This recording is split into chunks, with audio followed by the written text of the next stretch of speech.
Euh, un matin, pas vraiment un matin, plutôt un après-midi, quand je suis rentré de l'école, j'ai reçu un faire-part. Donc déjà j'étais content parce que je reçois quasiment pas de courrier à part l'électricité, les impôts ou foncière qui arrêtent pas de me harceler pour demander tout le temps de l'argent. Donc là je me suis dit putain bien, une lettre manuscrite, donc je l'ouvre et je vois un faire-part de bébé. Donc c'est le petit Sylvain qui était né un 2 mars 2007. Donc je fais ah, quelqu'un qui est né dans ma famille, j'étais pas au courant. Donc super, on me dit pas grand chose depuis que je suis plus dans ma ville natale, dans le noyau de la famille. Et là je vois que c'est Joséphine et Luc, les parents. Et là je me dis Joséphine et Luc, c'est vachement bizarre.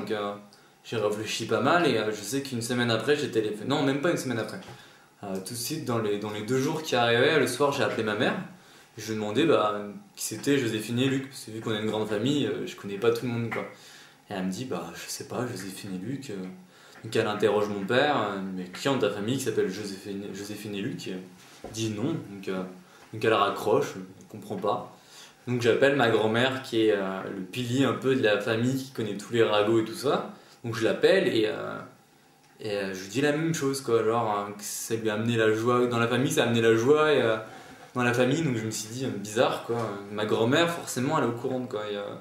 Je lui demande et elle me dit non, c'est bizarre. Bon, vu qu'elle perd un peu la tête, j'ai fait écoute, réfléchis bien, regarde dans tes papiers si on t'a pas envoyé un faire-part avec un bébé, parce que c'est bizarre en plus qu'on me l'envoie à moi et que ce soit pas à vous qu'on l'envoie, quoi. Donc, euh, donc elle raccroche. On raccroche et le lendemain elle me rappelle, elle me fait si j'ai reçu un faire-part et ça, je fais ah bah voilà, mais elle me dit non, c'est ma cousine Delphine qui a eu un bébé, donc déjà même ça j'étais pas au courant, donc je fais bah, super, quoi. Et donc c'était pas du tout le même bébé, c'était pas le même poteau, donc moi j'étais même pas au courant du vrai truc officiel de la famille, et je suis au courant d'une autre action qui était pas officielle par rapport à ma grand-mère, donc voilà, je me pose des questions et voilà.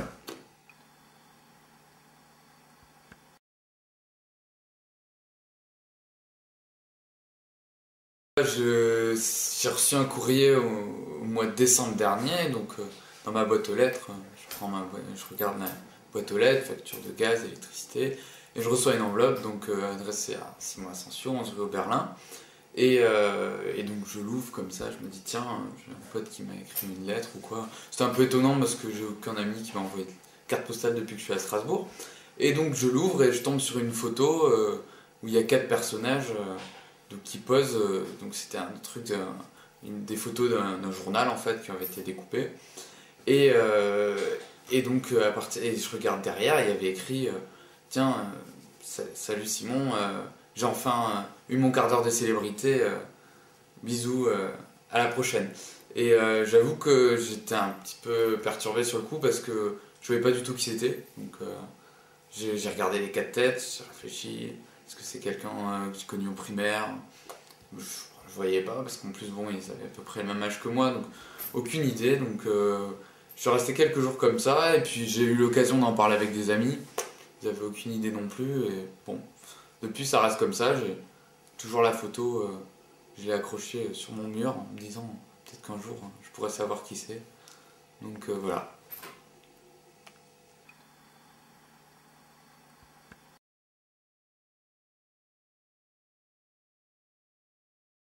Donc ce matin, j'ai reçu une enveloppe de ma banque normale. Je la prends dans ma boîte aux lettres, je monte dans ma cuisine en me disant oh mince, j'ai encore dépensé 150 € pour ci et 50 € pour ça. Est-ce que j'aurai encore des sous sur mon compte? Et donc j'arrive, je l'ouvre et là je vois plouf. Je me dis mais merde, qu'est-ce que c'est que ce truc? Pourquoi j'ai reçu une enveloppe comme ça? Tiens, qui est-ce qui a bien pu savoir à quelle banque où j'étais et envoyer une fausse lettre? Et donc là, j'ai pensé à mon voisin qui aime bien faire des blagues. Et donc je suis allée toquer chez lui et je lui ai demandé si lui aussi il avait reçu une lettre comme ça, histoire de voir s'il avait l'air de faire un petit sourire en coin ou quelque chose. Et non, rien du tout. Je suis rentrée chez moi, je me suis dit bon, qu'est-ce que c'est que ça hein. Et là, je devais aller à mon boulot. Donc, bon, je l'ai posé dans un coin, je suis rentrée. Et tout l'après-midi, dès que j'avais 5 minutes de livre, j'ai repensé à ça encore en me disant mince, qu'est-ce que c'est? Le soir, en arrivant, j'en ai parlé à mes colocataires pour voir si eux aussi ils avaient une blague dans ce genre. Non, rien du tout, ils savaient pas. Donc je me suis endormie le soir en y pensant encore. Bon, j'en ai pas rêvé la nuit quand même, hein, je suis pas comme ça. Mais bon, après j'ai laissé tomber.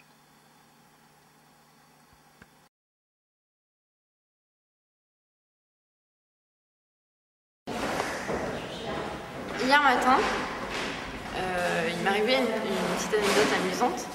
En fait, je suis allée prendre mon courrier. Et donc, innombrables tas de pubs, de journaux, enfin de trucs habituels. Et dessous, je sens un truc dur. Et je me dis, c'est encore ma voisine qui a mis. Parce qu'elle a des. Enfin, elle a un peu. J'ai une voisine un peu folle qui met des petites branches et des trucs dans ma boîte aux lettres. Et je me dis, bon, c'est elle. Et puis, je prends le truc, je touche, je dis, putain, c'est bizarre. Et en fait, c'était une banane. Et le problème, c'est que c'était pas une banane posée, c'était une banane. C'était vraiment une banane avec mon adresse écrite dessus et un timbre et oblitéré et tout ça quoi. Et du coup,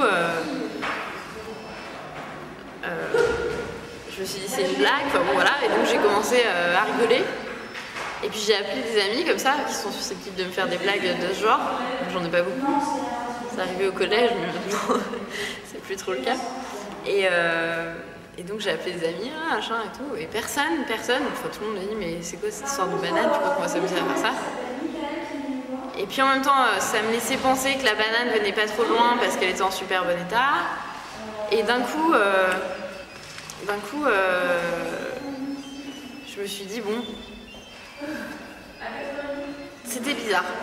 En fait cette banane, elle m'a mis mal à l'aise en fait d'un coup. Et je me suis dit... mais qu'est-ce qu'elle fait là en fait? Enfin, pourquoi on me l'a envoyée? Pourquoi on m'a envoyé une banane?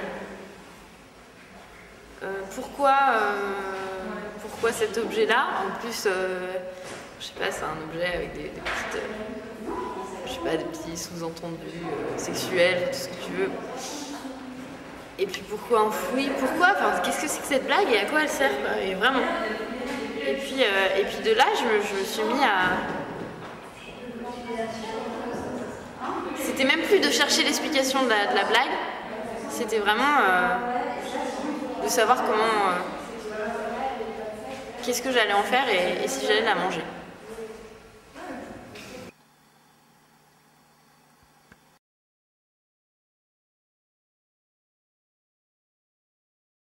Bon alors aujourd'hui j'ai fait quelque chose que je fais pas tous les jours, c'est-à-dire que j'ai été chercher le courrier. Vu la masse de courrier dans la boîte aux lettres, je dirais que ça fait presque une semaine, voire deux peut-être, je ne sais pas trop. Et donc il y avait une seule lettre au milieu de toutes les publicités, factures et tout le reste. Et donc c'est une lettre qui se limitait à un seul bout de papier, avec, enfin une seule enveloppe, avec d'un côté, je dirais plutôt sur la face, mon adresse, et de l'autre, l'adresse de Léa. Alors Léa, c'est, je dirais, l'amie qui est le plus proche à Strasbourg. Et sur la tranche, entre les deux, des deux côtés, prise donc sur le côté, il y avait un timbre. Et de mon côté, il y avait écrit « Bravo, vous êtes la meilleure, vous avez gagné ». Donc je sais pas trop comment je dois le prendre. Actuellement, je dirais qu'avec Léa, on est plutôt en froid ces derniers temps. Donc est-ce que c'est une mauvaise blague de sa part? Je ne sais pas. Est-ce que c'est un concours débile, genre les lettres de l'amitié qu'on s'envoie et que si tu les envoies pas, ça va te porter malheur? Ça pourrait être une nouvelle version. Ou alors un contest postal, donc on met deux adresses, qui gagnera, qui de nous deux aura la lettre. Je sais pas trop. Alors maintenant, le problème c'est le suivant. C'est est-ce que je dois aller voir Léa? Parce que bon, je vais devoir aller lui dire qu'elle n'est pas la meilleure et que c'est moi la meilleure. Ça c'est un problème. Et en plus, elle va croire que je vais l'accuser forcément. Ou alors elle va croire qu'elle est moins forte. Donc forcément, ça me pose un problème. Donc au milieu de tout ce DNAP, chamboulement, bilan et tutti quanti, et puis en plus les trucs des impôts qu'il fallait rendre et que j'ai rendu à un tantinet en retard, se rajoute un nouveau problème, à savoir que faire de cette lettre.